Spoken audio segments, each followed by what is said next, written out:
This conference will now be recorded. अद्य शुक्रवासरः अथवा भृगुवासरः पौष कृष्णप्रतिपदा दिनांक 29 जानेवारी 2021 माघ निदान मधुकोष्टिका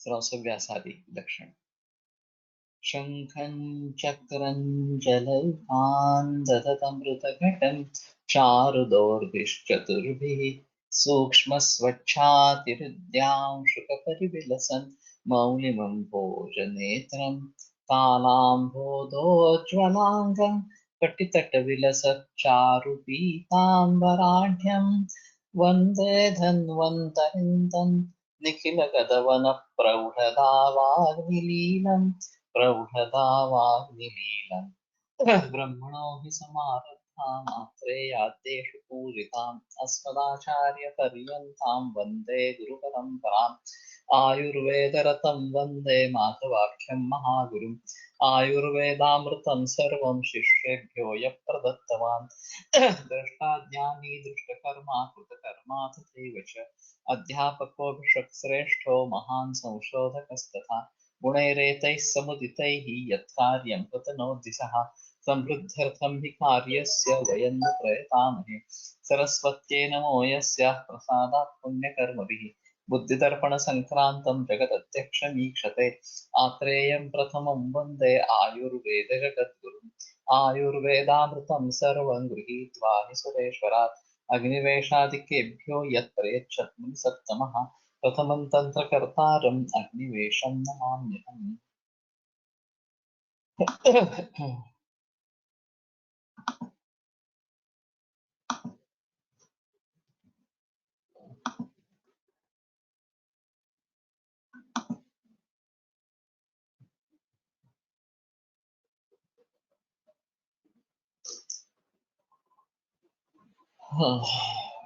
वर्णशावरुणो वा तृणपि च महति स्वापविश्लेषसङ्गाः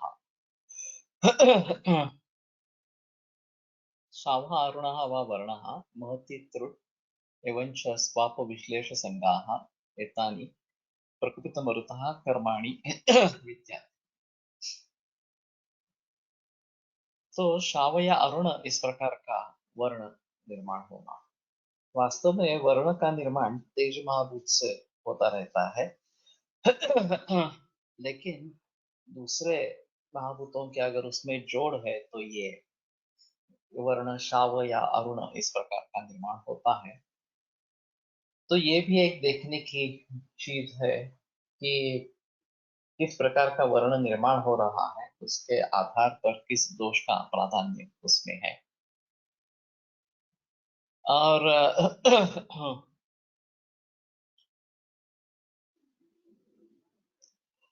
तुड़पी चमती इसके बारे में मैंने कल केस बताई थी। स्वाप विश्लेष संघ, स्वाप के बारे में भी काफी बहस हुई थी।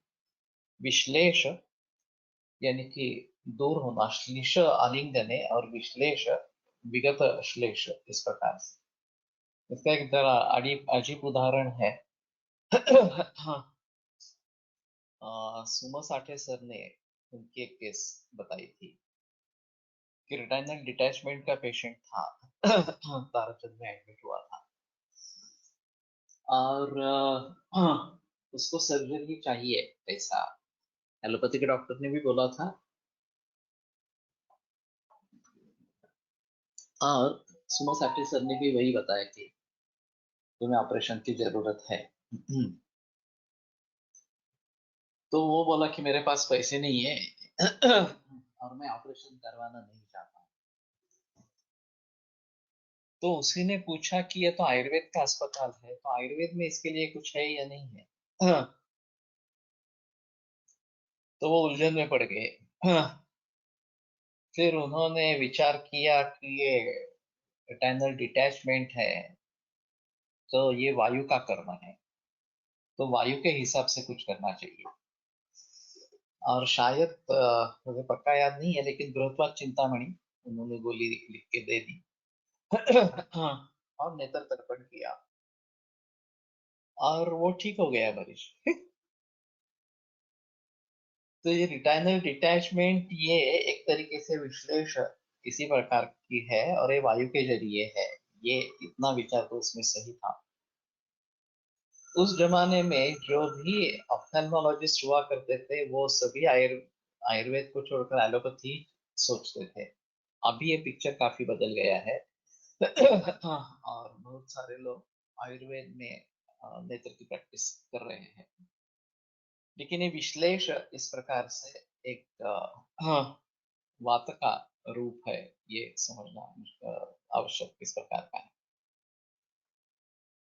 और संग संग तो वात का है, इसमें कोई संदेह इस प्रकार का नहीं है। लेकिन आम कफ इससे भी संग हो सकता है।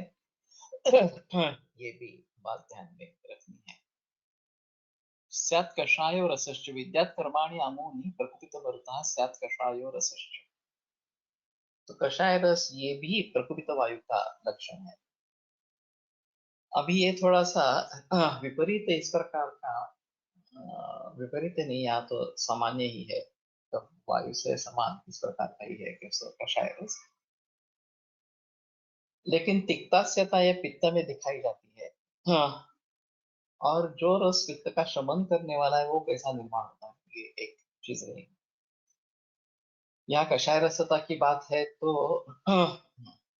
कषाय रस निर्माण होता है, चाहे कषाय रसात्मक सेवन ज्यादा हो तो मुंह में इस प्रकार की टेस्ट लगती है, कषाय रस की टेस्ट लगती है। और फिर यही ये भी वात का इस प्रकार का लक्षण है। विस्फोटाम्लक धूमकाः प्रलपनं स्वेद श्रुतिर्मूर्छनम् दौर्गन्ध्यं दर्णं मदो विसरणं पाको रतिस्त्रुभ्रमम् ऊष्मातृप्तिस्तमः तिक्ता रसाः वर्णः पाण्डुविवर्जितः कृतितता कर्माणि पित्तस्य वे। तो वात के लिए दो श्लोक बताए गए, पित्त और कफ के लिए एक एक ही श्लोक इस प्रकार का बता रहे हैं। विस्फोटक, तो शरीर में इस प्रकार के विस्फोट निर्माण हो जाना, ये पित्त का इस प्रकार का लक्षण है।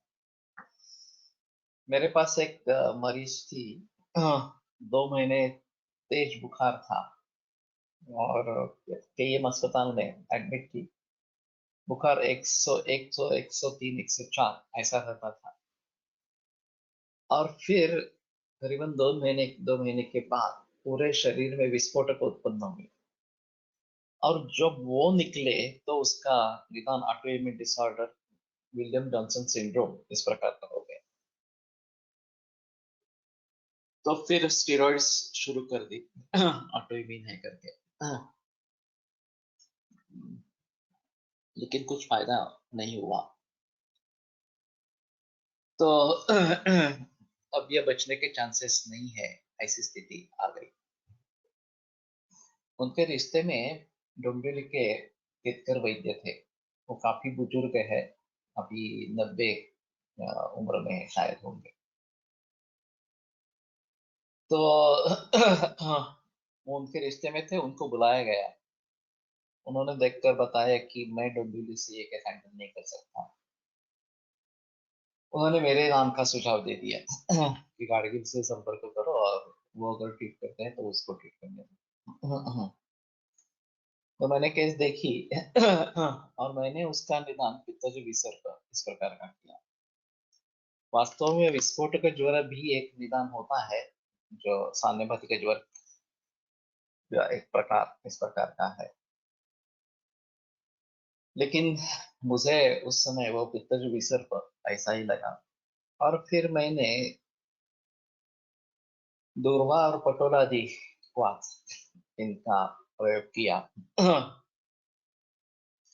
तो धीरे धीरे बुखार उतरता गया। स्टीरॉइड्स हमने टेक ऑफ करके बंद करवाई। उसको अस्पताल से डिस्चार्ज मिल गया और वो पूरी तरीके से सुधर गई। बच गई पहली और फिर सुधर गई।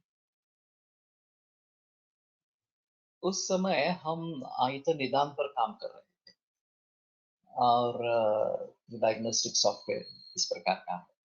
तो मैंने ये केस उस सॉफ्टवेयर में डाली तो आश्चर्य है कि पहला निदान जो उभर आया वो पित्तज विसर्ग का ऐसा ही निदान उभर आया उस सॉफ्टवेयर में से। तो मुझे बड़ा आनंद हुआ कि मैंने जिस तरीके से सोचा था उसी तरीके से ये निदान उभर आया। और ये एक अच्छा अवसर रहा कि हम सही दिशा में इस प्रकार से काम कर रहे हैं। तो ये विस्फोटक इस प्रकार के हो सकते हैं। अम्लक, तो खट्टापन मुंह में आ जाना इस प्रकार का, या अम्ल उद्गीर्ण इस प्रकार का भी कभी दिखाई देता है। तो अम्ल गुणोद्रिक्त इस प्रकार का पित्त है तो दिखता है। धूम कहा, जैसे कि धूमायन, धूम आ रहा है इस प्रकार से। बहुत ही पित्त अगर बढ़ता है तो ये बात होती है। प्रलपनम, प्रलपनम ज्यादातर वात के बारे में कहा जाता है और वात में भी वो लक्षण है, लेकिन यहाँ पित्त के जरिए भी प्रलपन होता है। ये एक बात ध्यान में रखनी है। और अगर पित्त के जरिए है तो पित्त शमन चिकित्सा देनी है। स्वेद श्रुतिर मूर्छनम, पसीना पसीना आ जाना।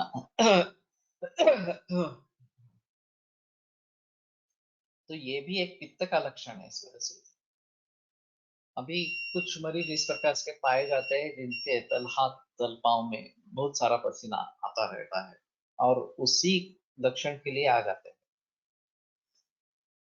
तो इसमें दो तीन चीजें हो सकती है, दो तीन बातों के बारे में विचार करना जरूर होता है। एक तो पानी ज्यादा पी रहे हैं क्या, ये देखना। और पानी ज्यादा पी रहे हैं तो पानी कम करना। पित्त वर्धन करने वाले कारण है तो उनको बंद कर देना, और पित्त शमन की चिकित्सा, कामधुला वगैरह इस प्रकार की चिकित्सा देना। और तीसरा ज्यादा डिफिकल्ट है, वो मानसिक भावों से संबद्ध है। एंजाइटी, क्रोध, या फिर भीति, ये अगर भाव है तो उनको भली भांति ट्रीट करना तो ये कम हो जाएगा इस प्रकार से। तो इस प्रकार के मरीज मिलते हैं। स्वेद श्रुति ये लक्षण रहता है। कहीं कहीं हार्ट अटैक में स्वेद श्रुति इतनी होती है कि पूरे कपड़े भीग जाते हैं। तो ये दुर्लक्ष्य करने जैसा इस प्रकार का लक्षण नहीं है। मूर्छनम, मूर्छित होना, ये तो काफी दिखाई देता है इस प्रकार से। कोलटकर सर की एक केस थी। कैसे शुरू में एक 3-4 सेकंड के लिए मूर्छा हो गई, समझ गए। फिर दूसरी बार इंसिडेंस हुआ तो 8-10 मिनट लगे। तीसरी बार इंसिडेंस हुआ तो 20-25 मिनट इस प्रकार से लगे। और फिर काफी इन्वेस्टिगेशंस हो गई और उसमें पता चला कि ब्रेन को सप्लाई करने वाली किसी आर्टरी का माल फॉर्मेशन। तो डॉक्टर ने सुझाव दिया कि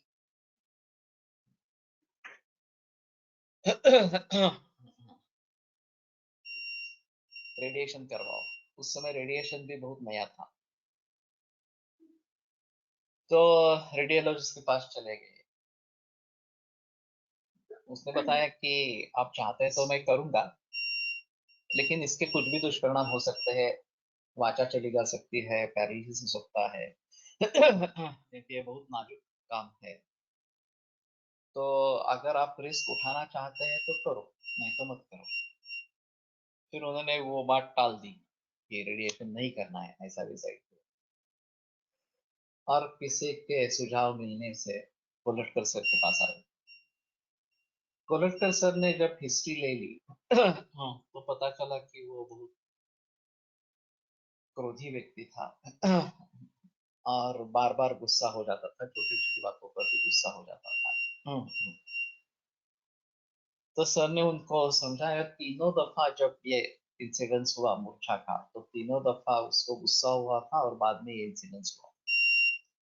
तो सर ने बताया कि मेरे ख्याल में क्रोध ही आपका कारण है, पित्त बढ़ रहा है उससे, तो आप क्रोध को कंट्रोल करो तो ये नौबत नहीं आएगी। फिर सर ने उसके लिए जो उदाहरण दिया था क्रोध के बारे में, वो भी एक अच्छा उदाहरण इस प्रकार का है कि एक सदाशिव पेठी पुणेकर, हाँ, रात को 11:30 बजे कहीं से घर पे आया, और रूल ऐसा है कि 12 बजे के बाद 1.5 गुना किराया देना पड़ता है, लेकिन 11:30 बजे थे, हाँ, तो 4 रुपए हुए थे और रिक्शा वाला 6 रुपए की डिमांड कर रहा था, तो ये क्रोधाविष्ट हो गए। हाँ, और फिर काफी, हाँ, हलचल मची और पर्यवसान उनको हार्ट अटैक में हो गया, और उस व्यक्ति का हार्ट अटैक होकर देहांत हो गया वहीं पे। तो ये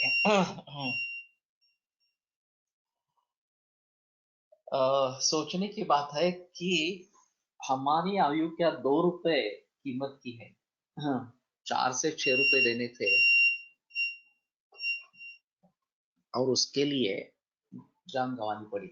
नाही, पण आपण जर असं म्हणतो की याची सगळी तयारी शहरात आधीपासून आहे, तर हे फक्त निमित्त आहे. तो ठीक है, तो आणखीन वेगळा मुद्दा।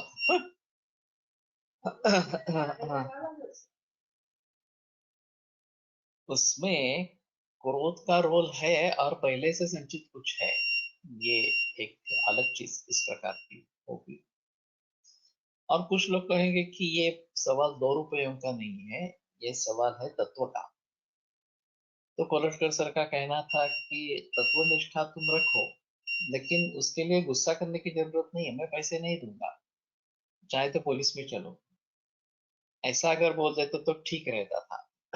या फिर कटकट नहीं चाहिए तो दे देना चाहिए पैसा और छोड़ देना चाहिए।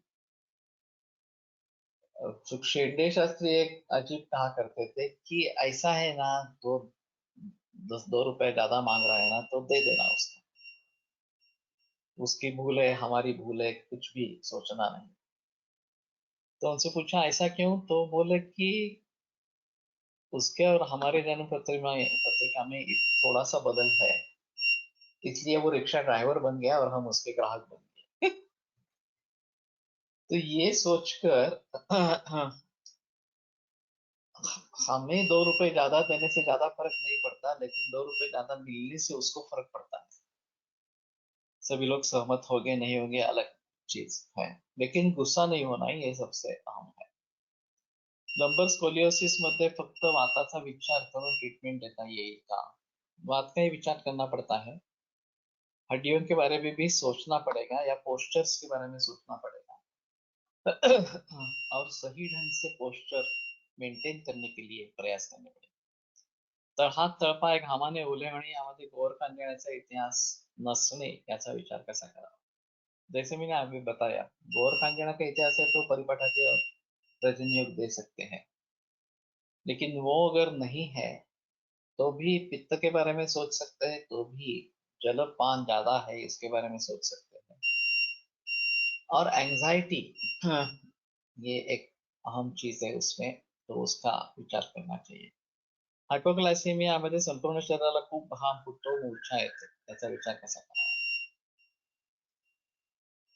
ये परिस्थिति आती है वो एलोपैथिक की ड्रग्स के जरिए आती है। जो लोग इंसुलिन पर है या गोलियां ले रहे हैं और बगैर खाए गोली ले ली इस प्रकार से, या गोली की मात्रा ज्यादा इस प्रकार की हो गई, तो हाइपोग्लाइसीमिया होता है। मेरे पास जो मरीज आते हैं, उनको मैं सलाह देता हूँ कि अगर आप ये दवा ले रहे हैं और हमारी दवा शुरू कर रहे हैं, तो शुगर पर नजर रखना बहुत जरूरी है, देखते रहना जरूरी है। अगर 100 से नीचे शुगर जा रही है तो खास करके रात की जो गोली है वो कम कर देना, बंद कर देना, इंसुलिन कम कर देना, ये बहुत जरूरी है। क्योंकि रात में अगर हाइपोग्लाइसेमिया हो गया तो मरीज को कुछ पता नहीं चलता, और बाकी भी लोग अगर सोए हैं तो मुश्किल इस प्रकार की बात होती है।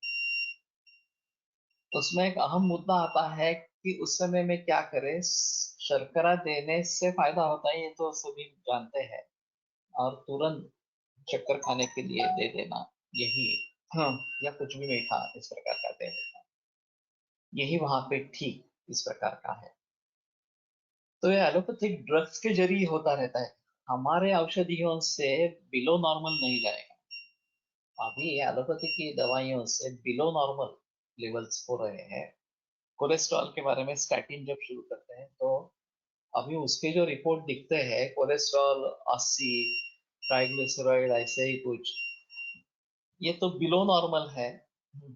और ये धन्यता मानते हैं कि बिलो नॉर्मल है तो भी ठीक है, वो पूरा बिल्कुल गलत इस प्रकार का है। तो उसके बारे में थोड़ा सोचना इस प्रकार का पड़ेगा और सजग रहना चाहिए, ये सबसे आम है। अल्कोहोल विड्रॉवल मध्ये हायपोग्लायसेमियाची निर्माण होतात, त्याचा विचार कसा करावा?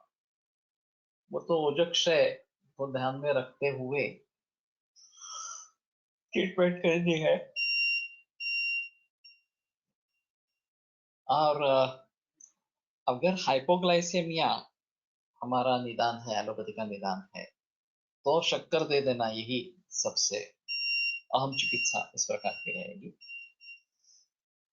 और अल्कोहल विड्रॉवल में बेचैनी ज्यादा रहती है, या किसी भी एडिक्शन के विड्रॉवल में बेचैनी बहुत ज्यादा रहती है।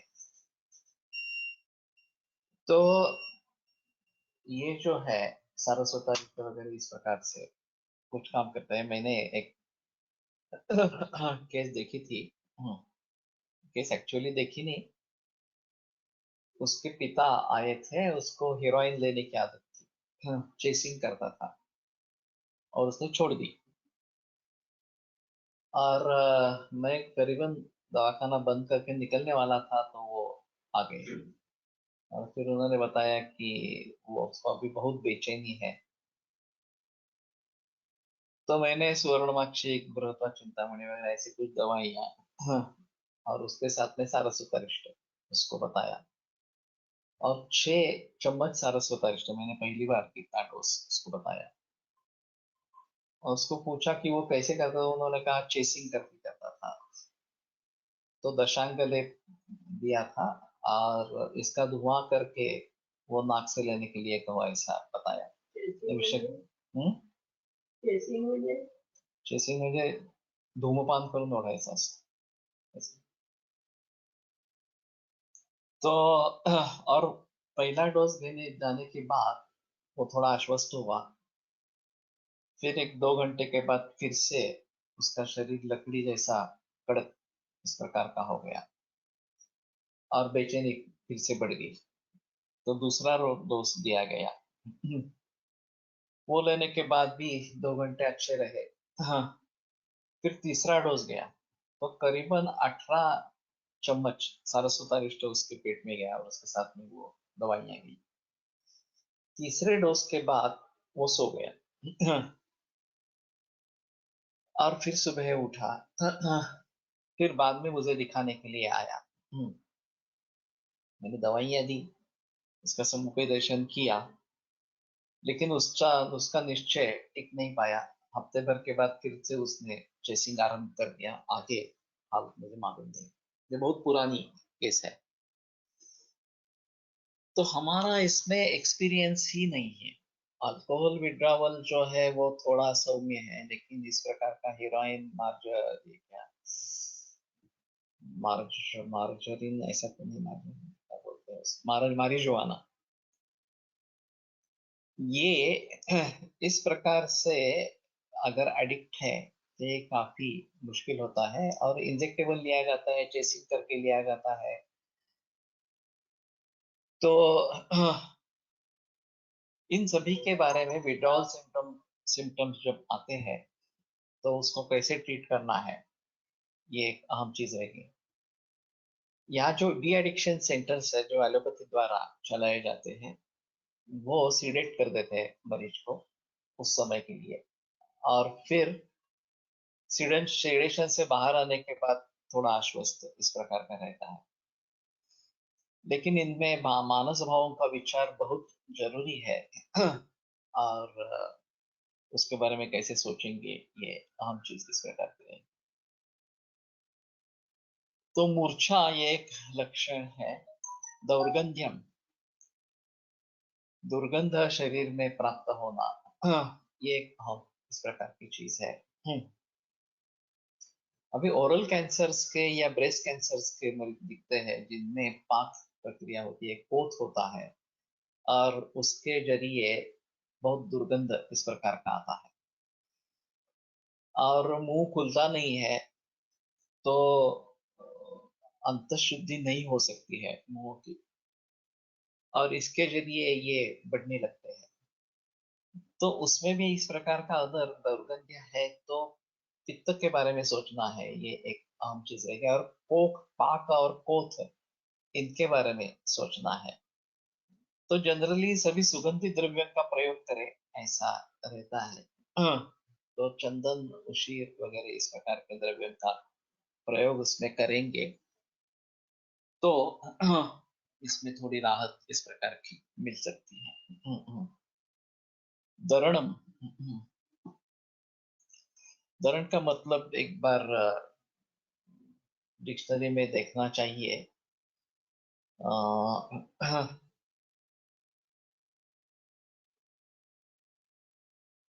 मुझे अभी पक्का याद नहीं आ रहा।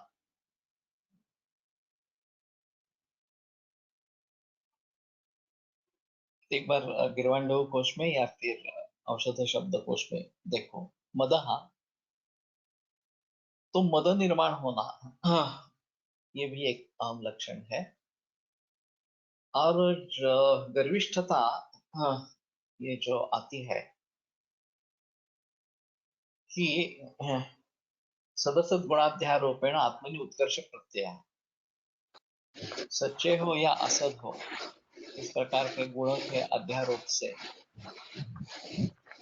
हम श्रेष्ठ है, हम ऊंचे है, इस प्रकार का प्रत्यय होना,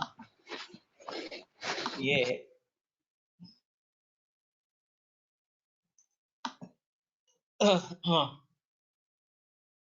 मद इस प्रकार का कहा जाता है। मध्य से भी मद होता है और सुप्रीमसी की भावना से भी मद इस प्रकार का होता है। और यहाँ पे पित्त के जरिए इस प्रकार का होता है।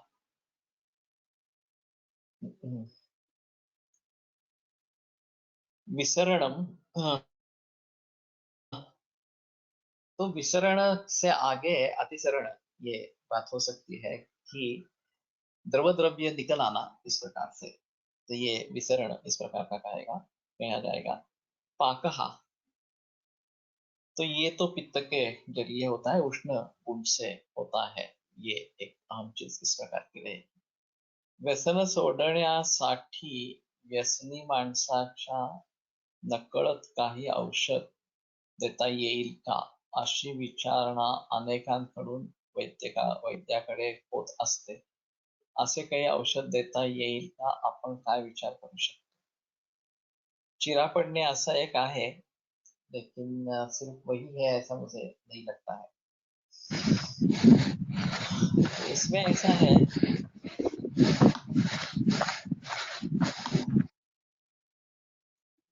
होम्योपैथी में इस प्रकार के कुछ उपचार किए जाते हैं व्यसन से, व्यसन से मुक्त होने के लिए।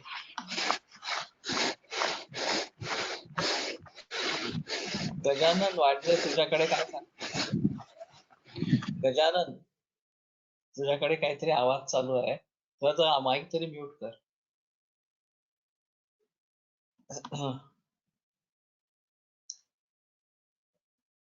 तो आयुर्वेद में ऐसा कर सकते हैं, नहीं कर सकते हैं, ये एक अलग चीज रहेगी। तो बंबई के एक वैद्य थे, उसे अभी नाम याद नहीं आ रहा। उनका कहना था कि उनका अल्कोहलिज्म में अच्छा अनुभव रहा था और मद्य पीने की इच्छा होने का कारण शरीर में कुछ गुण इस प्रकार से बढ़ते हैं कि जिसको काउंटरएक्ट करने के लिए मद्य सेवन किया जाता है। तो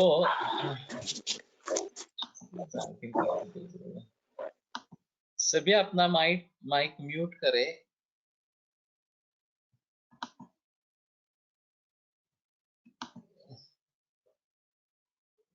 और वो उस प्रकार के कुछ द्रव्य देते थे और मध्य से लोगों को द्वेष उत्पन्न होता था।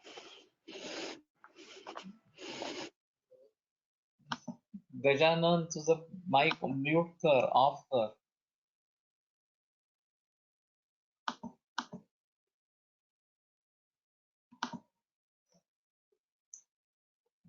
हाँ, तो म्यूट आहे. बंदेवा. नहीं, गजानन वाडजे की बात कर रहा हूँ और उसका माइक ऑन था, अभी बंद है.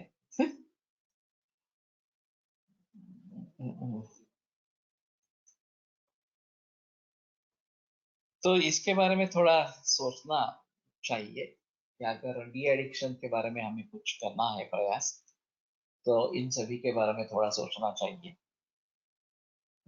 ये क्षेत्र हमारे लिए अभी भी अछूत इस प्रकार का है थोड़ा सा, और बहुत ही कम मरीज इसके लिए आते हैं. तो धृति भ्रंश है हमारे हिसाब में कि जानते हुए भी इस प्रकार से एडिक्ट हो जाना, ये धृति भ्रंश है. लेकिन फिर भी अगर कुछ प्रयास करने हैं धृति भ्रंश को दूर करने के लिए, तो धीरेरात्मादि विज्ञान. लेकिन जब भी कभी उसकी याद आती है, मित्र मिल जाते हैं, तो ये फिर से होता रहता है. तो अल्कोहलिक एनोनिमस एनोनिमस इसमें काम करती है, और अनुभव का आदान प्रदान ये उनका अहम मुद्दा है. दूसरों का अनुभव सुन के मुझे आत्मविश्वास प्राप्त होता है, ऐसा उनका कहना है. तो ये थोड़ा करना इस प्रकार का चाहिए. विसरणम पाका आरती. तो ये आरती एक अजीब चीज हो सकती है, बहुत बेचैनी इस प्रकार से, और ये पित्त के जरिए इस प्रकार का हो सकता है. मेरे पास एक अजीब केस आई थी कि पेट में बहुत जलन हो रही थी, और पता नहीं चलता, उसके जरिए बहुत ही आरती इस प्रकार की थी. वो रेगुलरली सरदेशमुख सर की ट्रीटमेंट लेते थे, और उन्होंने जिक्र किया कि आप उनको सरदेशमुख सर आकर उनको देखिए. सरदेशमुख सर कहे मैं अगले हफ्ते में आऊंगा. तो बड़े चित्रकार इस प्रकार के थे. तो उनकी एक छात्रा थी जो हमारी स्टूडेंट है आयुर्वेद की. तो उसने मुझे जिक्र किया कि सरदेशमुख सर तो नहीं आ सकेंगे, लेकिन आप आकर देखेंगे तो थोड़ा अच्छा रहेगा. तो जब मैंने जाकर देखा, तो उधर में लिवर के थोड़ा सा नीचे एक फ्लूइड थ्रिल इस प्रकार का था, और वहीं पे बहुत ज्यादा जलन इस प्रकार की हो रही थी. गर्म भी था वो. तो मैंने सुझाव दिया सोनोग्राफी करवाओ. सोनोग्राफी करवाने पर पता चला कि उनको गॉलस्टोन्स थे, और उसका ऑपरेशन करके गॉल ब्लैडर निकाल दिया था. और जो कॉमन बाइल डक्ट है वहां रप्चर इस प्रकार का हो गया था, और वो बाइल संचित हुआ था पेरिटोनियम में, जिसको बिलियोमा इस प्रकार का कहते हैं. मैंने पहली बार बिलियोमा शब्द सुना, और फिर ये accumulation of bile in the abdomen इस प्रकार का है. तो मैंने सरदेशमुख सर से बात की कि ऐसी ऐसी स्थिति है, और एक हफ्ते के लिए तो रुक नहीं सकते हैं. तो सर ने बता दिया तुमने देखे है ना, कैसे तुम ट्रीट करो, कोई प्रॉब्लम नहीं है. इस प्रकार का. मैंने एलोपैथी में पूछा तो वो बोले ये थोड़ा आसान है, सिरिंज डाल के पित्त निकाल देंगे तो ये तुरंत शांत हो जाएगा. और वो जो वाइल्ड डक में प्रॉब्लम हुई है वो अपने आप हील जाए हो जाएगी, तो ये तकलीफ निकल जाए. वैसा हुआ. सिरिंज डालकर वो पित्त निकाला गया, और फिर वो अपने आप जब बाइल डक्ट रप्चर हुआ था, वो हील होने से ये हाँ, ठीक हो गया. लेकिन उस कंडीशन पेरिटोनाइटिस में कन्वर्ट हो सकती थी और फिर बचने की उम्मीद बहुत कम थी। उनकी उम्र वैसे भी 70 से ऊपर थी। और तब पता चला कि गॉल ब्लैडर निकालने का एक कॉमन इस प्रकार का कॉम्प्लिकेशन है। हमने तो ज्यादा मरीज देखे नहीं है इस प्रकार से। Rajasthan Ayurved from Mumbai promotes such products. Vidari is major content along with some liver correction and methyl drugs. Available है क्या बाजार में? इस प्रकार का प्रोडक्ट अगर है, हाँ, अवेलेबल है तो हम सभी इस्तेमाल करेंगे। Yes sir. नेम?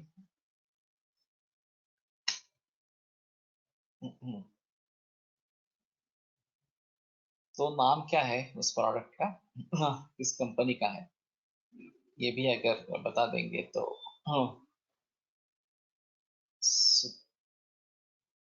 सुपारी कप?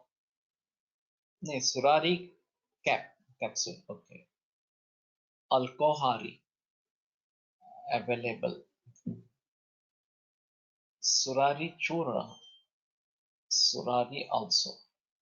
सो अल्कोहारी एंड सुरारी, ये दो नाम है चूर्ण। ये अच्छी बात हुई कि अगर प्रोडक्ट अवेलेबल है। विदारी वैसे भी धीरा विदारी इस प्रकार से मैं प्रयोग में लाता हूँ। और धीर देना ये उसका एक अहम इस प्रकार का काम रहेगा। तो सुरारी या अल्कोहारी और चूर्ण के फॉर्म में। एक बात हो सकती है कि मद्य से छुटकारा पाने के लिए मद्य ही उपयुक्त है, लेकिन वो विपरीत गुण का मद्य देना है, इसके बारे में भी सोच सकते हैं। लेकिन ये जब क्षारता शरीर में आ गई है तो अम्लधर्मी मद्य काम करता है। शुरू की अवस्था में या दूध दूध ही ज्यादा अच्छा इस प्रकार का है। कुछ लोगों को मैंने सुना है कि ऐसी दवा देते हैं जिससे उल्टी होती है, वमन होता है और फिर नौशिया बन जाता है मद्य के लिए। मद्य में मिलाकर वो दवा देने से उल्टी अगर हो जाती है तो उसका फायदा नहीं होता, बल्कि हाँ, उसके बारे में द्वेष निर्माण होता है और फिर मद्य छूटता है। ऐसा भी सुना है। लेकिन ठीक है, ये एक बड़ी समस्या है।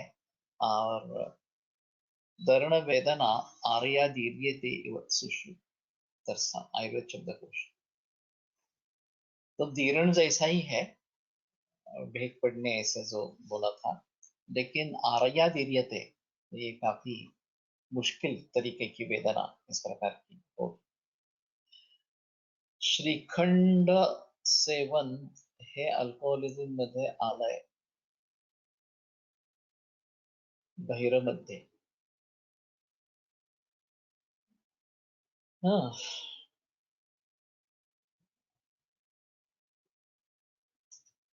ये भी प्रयोग कर सकते हैं श्रीखंड का। श्रीखंडासव। हाँ हाँ, श्रीखंडासव तो चंदन का आसव हो गया ये। श्रीखंड ये चंदन का पर्याय है, एवीएस से मिलते हैं।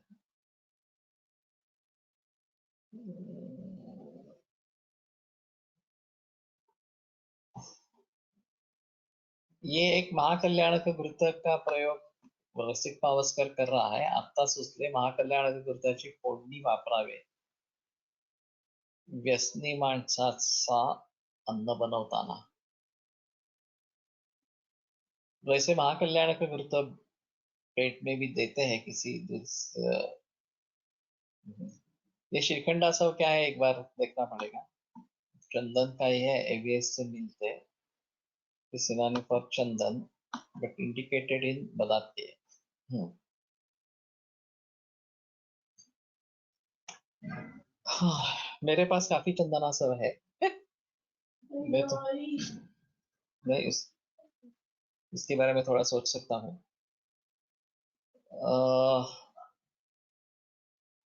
मैंने सोचा कि श्रीखंड दे सकते हैं। ये भी बात हो सकती है, थोड़ा देखना चाहिए। लेकिन ठीक है, श्रीखंडा सब तो मिलता है। और हाँ श्रीखंडाचं पण आहे म्हणतो चंदन, हाँ चंदनाचं आहे। भट्ट सर के यहाँ हम चंदन को श्रीखंड पर्याय से ही प्रयोग में लाते थे। चंदनाचं असं आहे, श्रीखंडाचं असं नाही करायचं। श्रीखंडच खायचं, श्रीखंड सेवन असं मला वाटतं, तर ते वेगळा होईल याच्या स्वरूपाचं।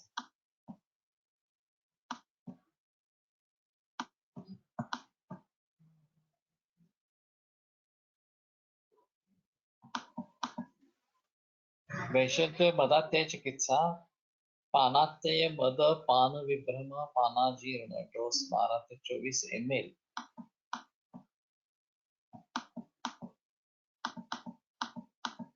श्रीखंड मरीच मांसी हरिद्रा दारू हरिद्रा चित्रक घन उशीर तगर द्राक्षा चंदन। श्रीखंड आणि चंदन पुन्हा वेगळं आलं, मग श्वेतचंद्र रक्तचंदन असं काय? नागकेशर पाठा धात्री कणा चव्य लवंग एलवालुक लोध्र जल द्राक्षा गुड़ धातकी अनुपान वाटर। तो अच्छी बात है।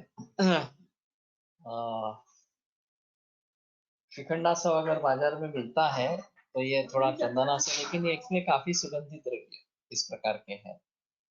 और सुखानुबंधी सूक्ष्म सुगंधो रोचनो मृदु, ये कंसर्टर का फेवरेट सूत्र था कि सुगंध जो है वो रोचन मृदु और सुखानुबंध निर्माण करने वाला इस प्रकार का, तो उस तरीके से उसका सेवन करते रहना ज्यादा अच्छा है। चंदनासव का पाठ एक बार देखना चाहिए, चंदनासव में क्या है तो कंपेयर करके थोड़ा देखेंगे। इसमें काफी उष्णवीर्य द्रव्य भी है, सुगंधी है लेकिन उष्णवीर्य है, तो थोड़ा सा इसके बारे में देखना ठीक रहेगा।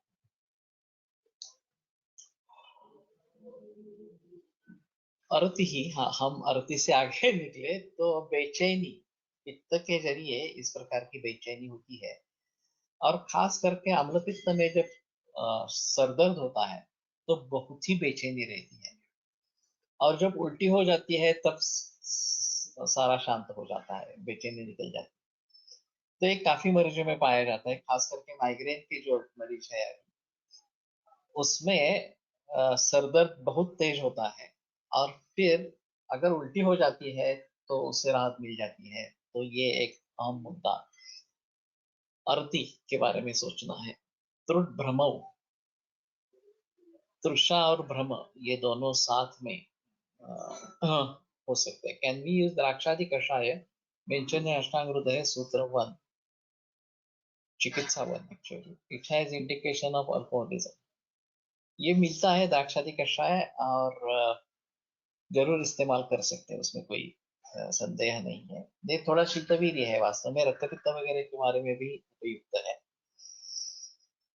और खरजूर आदि मंथ एक पानात्य के लिए आता है, तो खरजूर उसमें मुख्य है, तो वो भी प्रयोग में ला सकते हैं।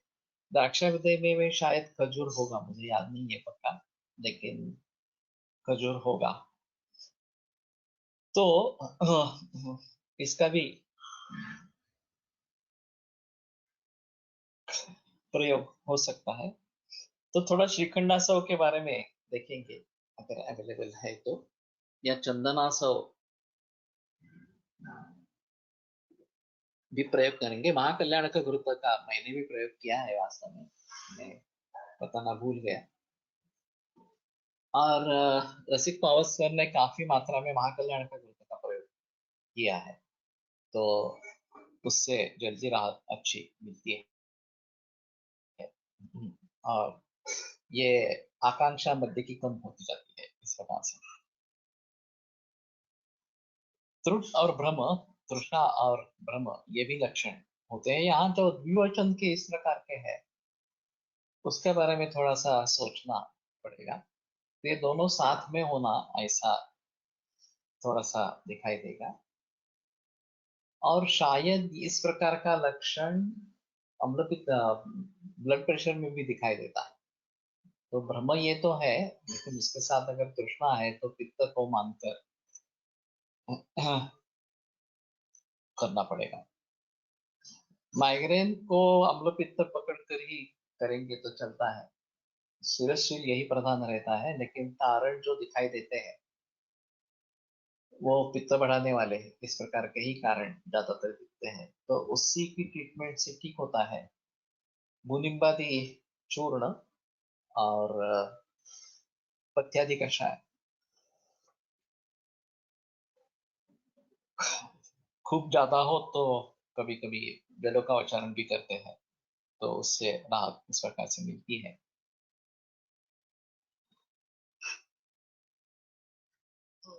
पित्तज ज्वर अधिकरण, वात पित्तज ज्वर सही है, तो पित्त के हिसाब से वो रक्त पित्त वगैरह में भी अच्छा है द्राक्षारी कषाय। तो कहने का तात्पर्य अर्थ ये है कि ब्रह्म और अभी ब्लड प्रेशर का आयुर्वेदिक निदान क्या हो, ये एक बड़ी समस्या है, क्योंकि वो एक निदान नहीं होता, बहुत सारे निदान उसमें होते रहते हैं। और वात पित्त कफ तीनों के जरिए होता है। आम के जरिए होता है, मानसिक कारणों से होता है, तो काफी हाँ, हर केस को समझ लेना और उसको उस तरीके से ट्रीट करना, ये एक आवश्यक इस प्रकार का हो जाता है।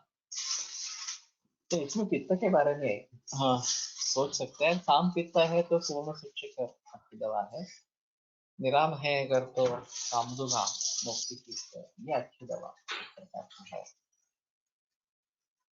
और फिर वात कफ के हिसाब से अलग अलग दवाइयों का प्रयोग करना पड़ेगा। ऊष्मा तो गर्म होना, ये एक अहम चीज इस प्रकार की है। इसमें केवल पित्त भी होता है और वात पित्त दोनों होते हैं, ये काफी देखा जाता है। न्यूराइटिस जो है इसमें जलन होती है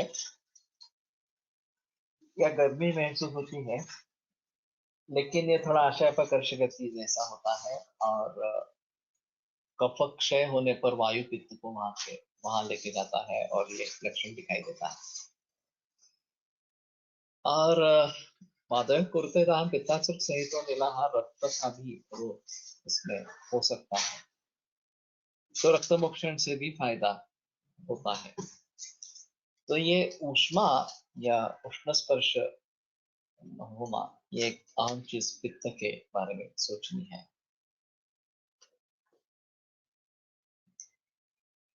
अतृप्ति, तृप्ति न होना, कितना भी खाने के बावजूद तृप्ति या समाधान नहीं होना, ये एक आम चीज इसमें दिखाई देती है। और पित्त के जरिए ये होता है, कई लोगों में ऐसा भी देखा जाता है कि भूख लगती है, खाना खाते हैं, लेकिन पचन नहीं होता। पित्त अगर द्रव गुण से उद्युक्त है तो पचन नहीं होता है, तो उसमें पित्त का शोषण अगर हो जाए, लाजा वगैरह ऐसा कुछ इस्तेमाल करेंगे तो थोड़ी भूख शांत होती है और फिर पचन की तकलीफ सुधरती है। मायग्रेन मध्ये रात्री केळी खाऊन झोपणे, पेढा खाऊन झोपणे एक्सेट्रा उपाय लोकात प्रचलित आहेत। रात्रि में नहीं, सुबह है जल्दी 4 बजे बजर लगा के उठना और कुछ भी मीठा खाना, पेठा या पेढ़ा इस प्रकार से।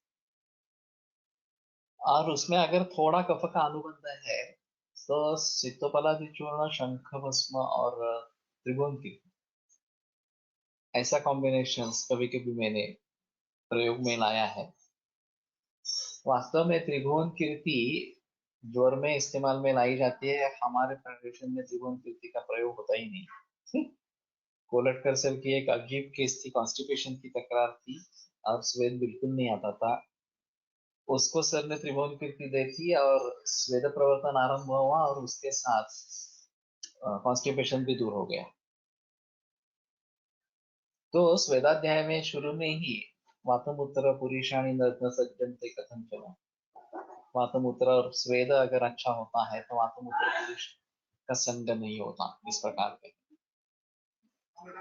तो रात को खाने के बजाय सुबह जल्दी उठ के खाना और फिर सो जाना, पेठा या पेड़ा खाकर सो जाना। मैं पूरी देता हूँ साथ में, और वो पेढ़ा या पेठा के साथ खाने के लिए कहता हूँ और फिर सो जाने के लिए कहता हूँ। तो ये पित्त और वात के जरिए जो होता रहता है, उसमें काफी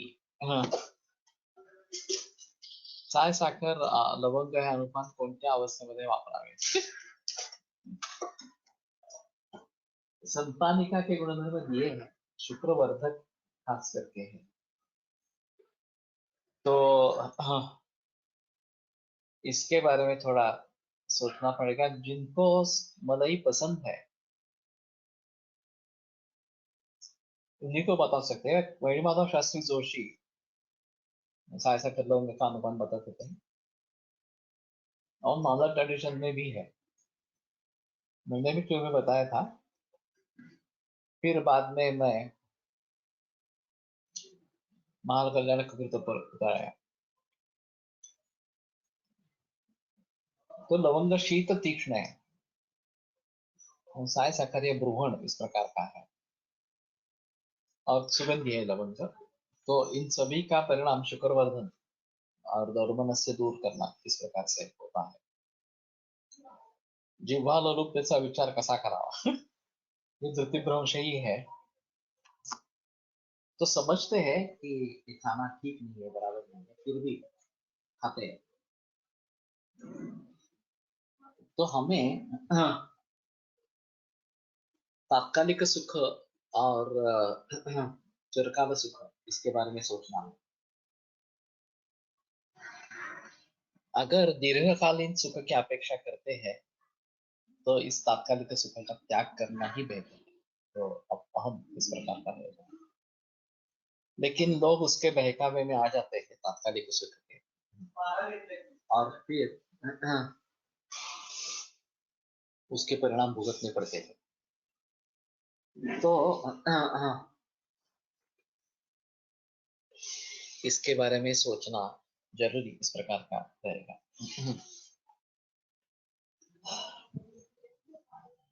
वास्तविक जो व्रत वैकल्य बताते हैं वो मन पर नियंत्रण कैसे रखे, वो कैसे सीखे, इसीलिए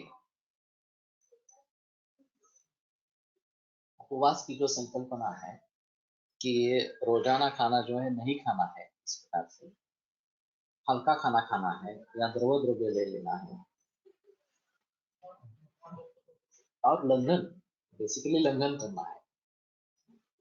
लेकिन फिर उसका परिवर्तन आजकल के उपवास में हो गया, और ये अच्छा प्रज्ञापराध का नमूना है। हाँ, हाँ। और ये बातें लोगों के मन में इतनी बैठ जाती है कि वो छोड़ने के लिए तैयार नहीं होते।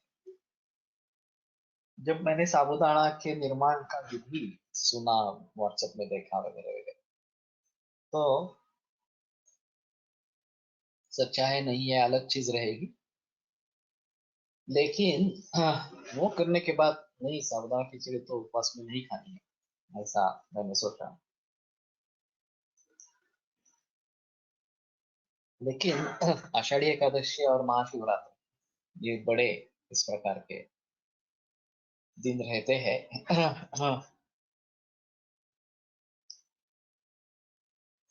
तो माँ का कहना था नहीं नहीं, इन दो दिनों को तो यही खाना है, इस प्रकार से। और वैसे सब बनता था, बर्गर खिचड़ी ये सब बनता था, लेकिन मुझे भी तकलीफ होती थी, उसको भी तकलीफ होती थी। तो मैंने कहा मेरे लिए तो तुम मत बनाओ, अपने लिए तो वो बनाती रही, खाती रही और तकलीफ भुगती रही।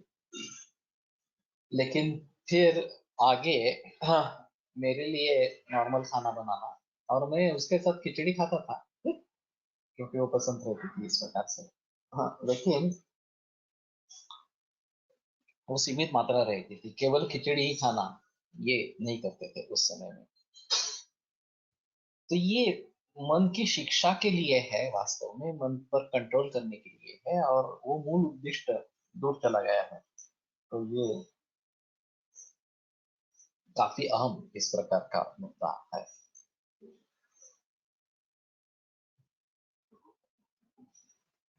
माइग्रेन एक्यूट केसेस ट्रीट करना मुश्किल होता है थोड़ा सा। तो शुंठी कर्पूर लेप में बहुत सारे मरीजों में इस्तेमाल करता हूँ, उसका फायदा होता है। जलों का वचन सोच सकते हैं। नस्य अगर दोष निकालने लायक है तो ही नस्य उपयोग में लाया जा सकता है। पक्व दोष है तो ही कफ है पर्टिकुलरली, तो शुंठी प्रधानम नस्य, वचा प्रधानम नस्य दे सकते हैं। लेकिन अवस्था अगर चुक गई, अमावस्था है, तो इससे बढ़ जाते हैं सिम्टम्स। तो ये बात ध्यान में हाँ, रखना जरूरी इस प्रकार का रहेगा। और फिर दवाइयां दी जाती है, गोदंती है, शोलादि वगैरह है, सुचेखर है वगैरह वगैरह, वो अपने अपने तरीके से उनके बारे में सोच से, या पथ्यादि काढ़ा है, अपने अपने तरीके से सोच के इन दवाइयों का प्रयोग होता रहता है। लेकिन मूल रूप से पथ्य परहेज बताना ये बहुत आवश्यक। एलोपैथी में तो इसको इडियोपैथिक मानते हैं और कोई कारण को ढूंढने का प्रयास ही नहीं करते। ये बड़ा अजीब है, और फिर भी वो साइंटिफिक सिस्टम है। और आयुर्वेद साइंटिफिक है या नहीं है, इसके बारे में सोचना है। पहाटे उठून पेढा पेठा खाणे गर्भिणीमध्ये वापरता येईल का मॉर्निंग सिकनेस है? कुछ हद तक कर सकते हैं, लेकिन ये देखना जरूरी है कि उससे अजीर्ण न हो जाए। अजीर्ण हो जाए तो ये तकलीफ वाली बात इस प्रकार की होगी। वैसे कामधुआ दूरवा अच्छे काम करते हैं, और अगर कुछ भी उपाय नहीं हुआ तो मायके जाना ये सबसे बड़ा अच्छा उपाय होता है।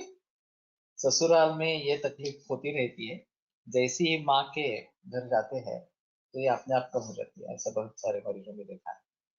तो इसमें मानस भाव भी एक महत्वपूर्ण इस प्रकार का है। दरण मोड़तोड़ गिरवाण लवकुश। ओके। तो आयुर्वेदिक शब्दकोश हमारे लिए ज्यादा अच्छा रहेगा, और दीर्ण जैसा होता है ये अहम चिकित्सा सूत्र वहां पे रहेगा। हाँ।